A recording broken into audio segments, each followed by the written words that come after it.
Now, I have one final point to make about playing a tighter game in general, and it's the dreaded word: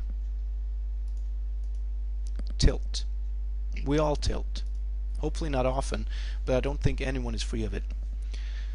And what happens when we're steaming, or we're frustrated because we're in a big downswing, or we're tired, or we're bored, or whatever it is, the most common reaction is to open up, to play more hands. Of course, you should try to limit the damage by not playing anymore at all. Just get up and leave when you notice that you're tilting. I mean, with Jared's help, you may have learned to identify the signals that you're on your way to start tilting. But if you don't notice them on time, what's likely to happen is you start playing your marginal hands. The hands that you would normally only play given the correct circumstances may now suddenly be part of your default range, and your entire pre-flop hand selection starts moving towards the right.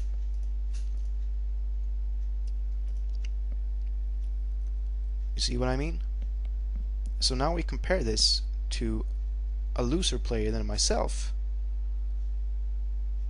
and again, this is an oversimplification.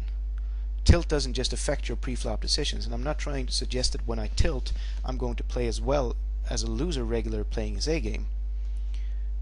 I'm obviously not. But when your starting point is tighter, I think there's a good case to be made for your slightly tilted range to be tighter than it would have been.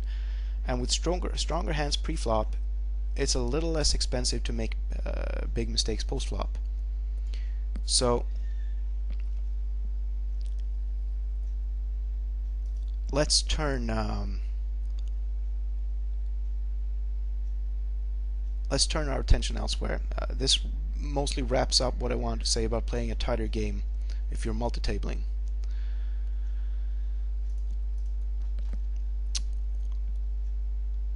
In closing, you can do better.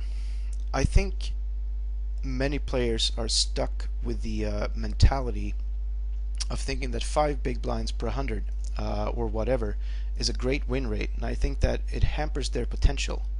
Don't get me wrong, 5 big blinds per 100 is a great win rate, and someone who achieves that should be proud of themselves. But after spending all this time seeing the virtues of playing a tight game when you're playing lots of tables, I want to turn 180 and instead say this. Flip side of the win rate fallacy. By cutting down the number of tables you play, you may increase your winnings by more than your current expectation per table.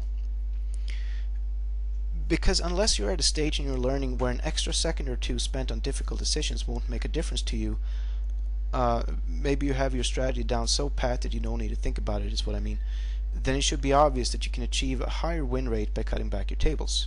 Maybe your net earnings will suffer from it, and in that case you should probably do what wins you the most, but again, adding another couple of big blinds per 100 to your win rate might not take that much. I've heard people say that win rates over a certain number aren't achievable at so-and-so stakes. Maybe so. There is certainly a theoretical maximum limit to how much anyone can win long-term in a given game, but very few, if any of us, are even remotely close to that limit. You should seriously consider this when you're thinking about adding more tables to your setup, especially given your options for table selection. I mean, if you play 10 tables, what if you could pick out the best 4 of those? This is important enough to warrant a brief digression. Are all your tables profitable? If you're playing many tables at once, do you really have positive expectation on all of them? Keep in mind that it's not enough that you beat the other players, you have to beat the rake too. My rake at 200 no limit over a fairly large amount of hands averaged out to 5.2 big blinds per 100. For the sake of stringency, I should add that I remember there being a bug in PokerTrack with rake not being calculated properly. I don't know if this is fixed in Hold'em Manager, but this number should give us a ballpark at least. So it's not enough that you're better than your average opponent at the table you're playing, your edge has to be bigger than around 5 big blinds per 100. So the next time you fire up 10 plus tables, take a second to look at the worst of these tables. The one where your opponents are mostly regs, the table fish is perhaps not awful and your position isn't great. Then ask yourself the question if your edge over the rest of the table is greater than the rake when you're focusing your attention on 9 plus other tables at the same time. There's one more thing that you need to consider.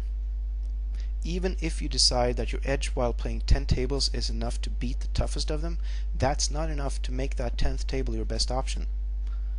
This brings us back to the problem of resource allocation I talked about earlier. The 10th table will reduce the amount of mental resources you can spend on the other 9. So whatever win rate you hope to achieve on the 10th table, the worst one, needs to offset whatever negative expectation this gives you on the other 9. Food for thought. Back to my final points. While we're on the topic of heavy multitabling, I want to say this too. It seems to me that the predominant reason people play a large number of tables isn't that they've purposefully concluded that this is what makes them the most money. I'm going to go out on a limb and say that most people that do this think of themselves as winning players, which, if you remember from earlier in the video, is not something that is an innate property of a person. And then they get lured in by a bonus offered by a poker side, and they think of it as free money.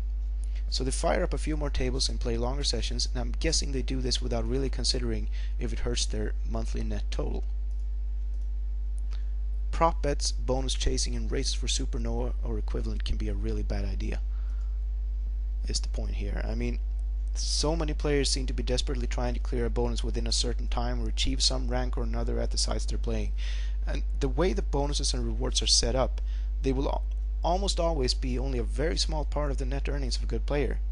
If you're playing more tables than you're comfortable with, or for longer hours, or just simply at times when you're not feeling your best, in order to clear a bonus, then it's very easy to lose an amount equal to, if not greater than, the bonus you're actually trying to clear.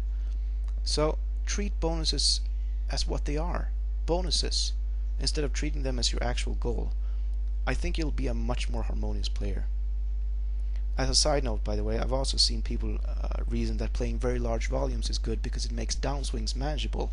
The argument goes something like this, that, quote, even great players can have a 50,000 hands break-even stretch. If I only play 20,000 hands a month, such a stretch could last me almost 3 months, and that would be unbearable. Therefore, I will play more than 50,000 hands a month to make it more likely that I will make a profit each month. The argument itself is appealing, but it's ultimately useless if you decrease your win rate while playing a much larger volume, because the size and duration of a downswing depends more on your win rate than anything else. Increasing your volume in order to ride out a downswing is alright as long as it doesn't hurt your expectation, but be aware that for most players, increasing the volume goes hand in hand with decreasing their expectation. Alright, that's that for encouraging you to decrease your volume in order to play better. Now for the really bad news. You're not as good as you think you are. And I know this because no one is, myself included. I mention this in part to encourage you to improve your game by actively working on it, but also in part to set me up to restate my final point. Open up your game as your skill increases. There's no such thing as a profitable range for any given situation that doesn't take into account how good you are, and see the point above, you're not as good as you think you are. Now, if I would sum up this video in one sentence, it would be this. Be wary of assuming that it's a profitable decision for you to play many tables, and that if you after all decide to massively multi-table, then consider the benefits of playing a very tight game. Alright, that's it for me. Thank you very much for listening.